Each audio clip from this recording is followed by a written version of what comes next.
हम देखते हैं कि सबऑर्डिनेट बताता है कि उसने बॉम्ब फिट कर दिया है और गो फैमिली उनसे बचकर भाग नहीं पाएगी, लेकिन शायो कुछ सोचकर बॉम्ब को डिफ्यूज़ करने के लिए बोलता है और सबऑर्डिनेट बताता है कि कुछ ही मिनट में बॉम्ब एक्सप्लोड हो जाएगा। इसीलिए दोनों भागकर डिफ्यूज़ करने जा ही रहे होते हैं कि बॉम्ब एक्सप्लोड हो जाता है और उन्हें अजीब लगता है क्योंकि बॉम्ब एक्सप्लोड होने में अभी कुछ मिनट्स बचे हुए थे, तो आखिरकार बॉम्ब ब्लास्ट हुआ कैसे। शायो कहता है कि कोई नहीं, वैसे भी ये उनके प्लान का हिस्सा था क्योंकि शायो वैसे ही गो फैमिली से रिवेंज लेना चाहता था, लेकिन वह अंदर से ना खुश नज़र आ रहा होता है। Back to the present subordinate बताता है कि उस टाइम किसी ने पर्पसली उनका इस्तेमाल किया, उन्हें फ्रेम करने की कोशिश की।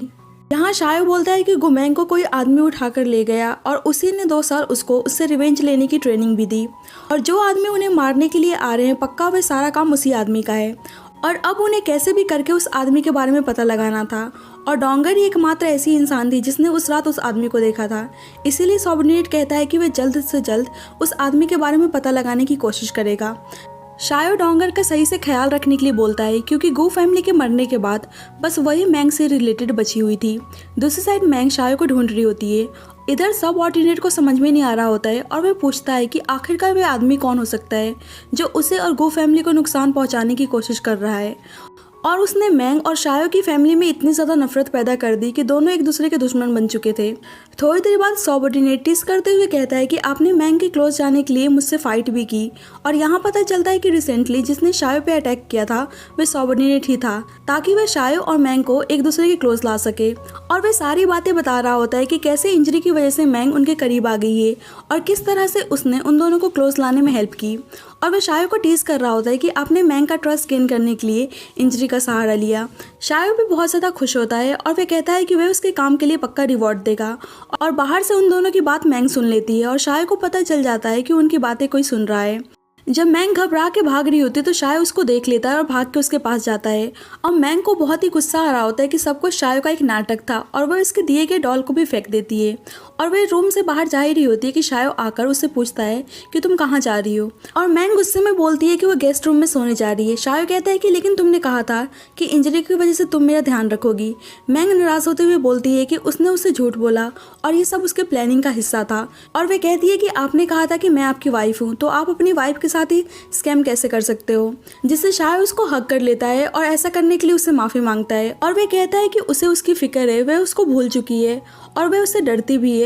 इसीलिए वह उसको खोना नहीं चाहता है। लेकिन मैंग अभी भी उससे नाराज़ थी और कहती है कि हस्बैंड और वाइफ का रिश्ता ट्रस्ट पे होता है, झूठ या धोखे पे नहीं, और ये बोलकर वहाँ से चली जाती है। और रूम में आकर वह शायो पे नाराज़ हो रही होती है कि उन्होंने उससे झूठ बोलने या चीट करने की हिम्मत कैसे की, और कहती है कि कल वह अपने घर चली जाएगी क्योंकि वह शायो को अब देखना नहीं चाहती है। लेकिन मैंग की नाराज़गी में भी शायो के लिए प्यार और फिक्र दिख रहा होता है, और दूसरी साइड शायो को नींद नहीं आ रही होती है और वह बहुत ही बेचैन नजर आ रहा था, और वह मैंग की बातों के बारे में सोच रहा था, और वह खुद से बात कर रहा होता है कि अगर मैं तुम्हें सच बता दूंगा तो क्या तुम मेरे साथ रहना पसंद करोगी। इसीलिए वह झूठ का सहारा ले रहा है ताकि वह उसे अपने क्लोज रख सके। जल्दी मौसम बहुत ही ज़्यादा खराब हो जाता है और बिजली कड़कने लगती है, जिससे शायो को याद आता है कि मैंग कैसे फायर से डर गई थी। इसीलिए वह भाग के मैंग के पास जाता है और कहता है कि वह उसके पास है तो उसे डरने की ज़रूरत नहीं है। मैंग को बहुत ही ज़्यादा डर लग रहा होता है, फिर भी वो उस पर नाराज़ होने की वजह से कहती है कि उसको डर नहीं लग रहा है, और कहती है कि तुम झूठे हो, तुम मेरे पास मत आओ। शायो मैंग को इतना ज़्यादा डरते हुए देखकर बोलता है कि एक्चुअली सच बताऊं तो डर मुझे लग रहा है, तो क्या मैं तुम्हारे साथ रुक सकता हूँ। और मैंग बिजली कड़कने की वजह से डरते हुए बोलती है कि हाँ तुम रुक सकते हो, लेकिन जल्दी चले जाना। शायो मैंग की ऐसी हालत देखकर एक बुक लेने के लिए जाता है ताकि उसे पढ़कर सुना सके, लेकिन मैंग उसे रोक लेती है। उसको लगता है कि वह उसको छोड़कर जा रहा है, जिससे शायो कहता है कि वह उसको छोड़कर नहीं जा रहा है, और वह एक बुक उठाकर लाता है जो मैंग की फेवरेट थी, और उसमें से एक लव रिलेटेड पोएम सुनाने लगता है। मैंग पूछती है कि उसको कैसे पता कि ये उसकी फेवरेट है, जिससे शायो कहता है कि तुम मेरी वाइफ हो तो मुझे पता है कि तुम क्या रीड करना पसंद करती हो। जिससे मैंग बोलती है कि फिर उन्होंने उससे झूठ क्यों बोला, एक हस्बैंड को अपनी वाइफ से कभी भी झूठ नहीं बोलना चाहिए। शायो कहता है कि उसने झूठ इसीलिए बोला क्योंकि वह उसको अपने पास रखना चाहता था, और ये सुन के मैंग मुस्कुराने लगती है और बताती है कि मैं बस मजाक कर रही हूँ, और मैंने आपको जब ही माफ़ कर दिया था जब आप मेरे पास आए थे, क्योंकि मैं समझ सकती हूँ आपको कैसा फील हो रहा होगा, क्योंकि मुझे आपके बारे में कुछ भी याद नहीं है। और बोलती है कि लिव बिल्कुल उसकी बॉडी पर बने टैटू की तरह है, और वह उसकी फेवरेट भी है और वह इसका अंदाज़ा लगा सकती है कि मेमोरी लॉस होने से पहले वह उससे बहुत ज़्यादा प्यार करती होगी। और मैंग के सोने के बाद शायो उससे माफ़ी मांगता है कि वह उसका प्यार पाने के लिए बस झूठ बोल रहा है, लेकिन उसका प्यार झूठा नहीं है। नेक्स्ट मॉर्निंग शायो मैंग के लिए ब्रेकफास्ट बनाता है और उसने बहुत सारी चीज़ें बनाई हुई थी जो मैंग के हेल्थ के लिए सही थी, और उसे खाना सर्व कर ही रहा होता है कि सबऑर्डिनेट वहाँ भाग के आता है और बताता है कि कुछ इंपॉर्टेंट काम आ चुका है तो उनको चलना पड़ेगा। शायो मैंग से पूरा खाना फिनिश करने को बोलकर वहाँ से जल्दबाजी में चला जाता है। सबऑर्डिनेट शायो को स्केच दिखाता है जो उन्होंने डोंगर की हेल्प से बनाया था, और वह बताता है कि जिसने बॉम्ब ब्लास्ट किया था उसने एक प्रकार की स्पेशल रिंग पहनी थी। शायो को उस रिंग को देखकर ऐसा लगता है कि जैसे उसने पहले भी उस रिंग को देख रखी है। जल्दी गो फैमिली का खूनी डोंगर के पास आता है और उसके हाथों में वही रिंग थी, और डोंगर उसको देख के पहचान जाती है और ये कोई और नहीं बल्कि ज़िचेन होता है, और वह डोंगर को मार डालता है। फ्लैशबैक से पता चलता है कि जब डोंगर ने पहली बार मैंग को शाओ के साथ देखा था, जब ही ज़िचेन भी शायो और मैंग का पीछा कर रहा होता है, और वे गलती से डोंगर से टकरा जाता है और वे देख लेता है कि वे डोंगर है, लेकिन डोंगर उस टाइम उस पर ध्यान नहीं देती है क्योंकि उसका सारा फोकस उस टाइम मैंग पर होता है। ज़िचेन छुपके से शॉप के बाहर डोंगर का वेट कर रहा होता है, लेकिन वह देखता है कि सबऑर्डिनेट उसको उठा कर ले जा रहा है। बैक टू द प्रेजेंट वे खुश हो रहा होता है कि डोंगर की हेल्प से शायो को वे फ्रेम कर सकता है और वे खून का नाम उस पर लगा सकता है। ज़िचेन के जाने के बाद एक सर्वेंट डोंगर के पास आता है और इतने सारे खून को देखकर वह बहुत ज़्यादा डर जाता है और भाग के शायो को बताता है। दूसरी साइड ज़िचेन सर्वेंट बन के मैंग को इन्फॉर्म करता है कि डोंगर वापस आ गई है, और मैंग उसे मेमोरी लॉस होने की वजह से पहचान नहीं पाती है। ज़िचेन जानबूझ के मैंग को वहीं पे जाने को बोलता है जहाँ उसने डोंगर को मारा था। शायो देखता है कि किसी ने डोंगर को मार दिया है और वह उसके ब्लड को टच करके देखता है जो अभी भी वार्म था,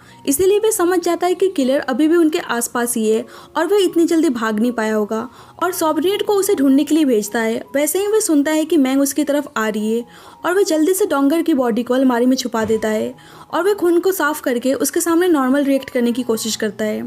मैंग आकर उससे डोंगर के बारे में पूछती है, जिससे वह कहता है कि उसने बताया तो था डोंगर उसके फादर के साथ बिजनेस ट्रिप पे गई है, लेकिन मैंग बताती है कि उसे किसी सर्वेंट ने बोला कि वह आ चुकी है। लेकिन मैंग नोटिस करती है कि फ्लोर पे ब्लड का निशान है और वह घबरा जाती है, जिससे शायो कहता है कि वह बस चिकन ब्लड है, क्योंकि वह आजकल सही फील नहीं कर रही है, इसीलिए उसने चिकन को मारा था ताकि उसके लिए कुछ हेल्दी डिश प्रिपेयर कर सके। मैंग अलमारी में एक कपड़े को स्टक होते हुए नोटिस करती है और वह शायो से कहती है कि अच्छा वह समझ गई, उसने डोंगर को जानकर छुपाया है ताकि वह उसको सरप्राइज दे सके। और जब भी सबऑर्डिनेट जानबूझ के चिकन सूप लेकर आता है ताकि मैंग को शक ना हो,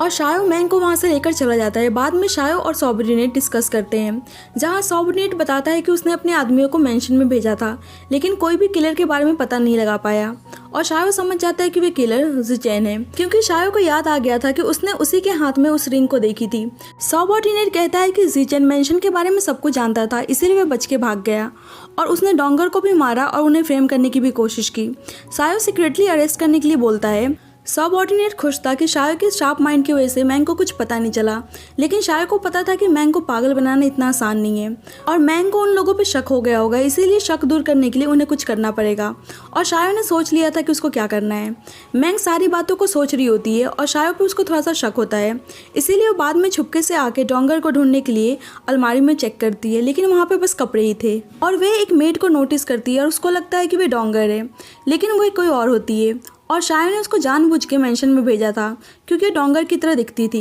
शायो कहता है कि ये यहाँ की मेड है और वह जानबूझ के कहता है कि बिल्कुल डोंगर की तरह दिखती है ना, शायद तुमने इसे ही डोंगर समझ लिया होगा। और मैंग को एक लेटर देता है जो उसके फादर की तरफ से थी, और उस लेटर को देखकर मैंग बहुत ही खुश हो जाती है, और उस एनवलप में उसके फादर और डोंगर की फ़ोटो भी होती है। और यहाँ पे पता चलता है कि ये लेटर शायो ने ही लिखा था ताकि मैंग को उसकी बातों पे यकीन हो जाए और वे उस पर शक ना करे। शायो ने उसमें लिखा हुआ होता है कि वे दोनों गुड न्यूज़ कब दे रहे हैं। बेसिकली शायो ने उसके फादर के साइड से लिखा होता है कि उन्हें अब बेबी कर लेनी चाहिए, और शायो ने ये सब इसीलिए लिखा हुआ होता है क्योंकि उसी की वजह से उसकी अनबॉर्न बेबी की जान चली गई, इसीलिए वो एक बेबी चाहता था ताकि वो मैंग को फिर से सारी खुशियाँ दे सके। बैक टू द स्टोरी, शायो बोलता है कि उसने बेबी के बारे में क्या सोचा है, जिससे मैंग थोड़ी सी हिचकिचा रही होती है। शायो बोलता है कि वह उस पर बिलीव कर सकती है, वह उसको बहुत ज़्यादा हैप्पी रखेगा और उसका बहुत ज़्यादा ख्याल भी रखेगा। मैंग शर्माते हुए बोलती है कि जब वह उसे रात में मिलने आएगा तो वह अपने जवाब देगी, और वह शर्मा के वहाँ से चली जाती है। जब रात में शायो मैंग से मिलने जाता है तो देखता है कि मैंग ने एक शो तैयार करके रखा है, और वह उस शो के थ्रू एक स्टोरी सुनाती है जहाँ वह शायो के बारे में बताती है कि कैसे उसने उसका ध्यान रखा और कैसे उसने उसे बहुत ज़्यादा प्यार किया, और कैसे मुसीबत आने में वह हमेशा उसके साथ खड़ा रहा। और वह स्टोरी के थ्रू अपने दिल की बात बोलती है और वह उसको प्रपोज करती है और अपनी फीलिंग को एक्सप्रेस करती है और उसे प्यार से हनी बोलती है। और ये सुन के शायो को बिलीव नहीं हो रहा होता है और वह दोबारा उसे बोलने के लिए बोलता है। पहले तो मैंग बोलने से शर्मा रही होती है, लेकिन शायो की जिद करने पे वह उसे दोबारा प्यार से हनी बोलती है और ये सुन के शायो बहुत ही खुश हो जाता है और उसे किस करने लगता है। और ये पार्ट यहीं पे एंड होता है। So thank you friends for watching this video. अगर आपको मेरी वीडियो अच्छी लगी हो तो प्लीज़ आप उसको लाइक कर देना और मेरे चैनल को सब्सक्राइब कर देना। मैं नेक्स्ट पार्ट जल्दी लेकर आने वाली हूँ। जब तक के लिए bye bye and take care.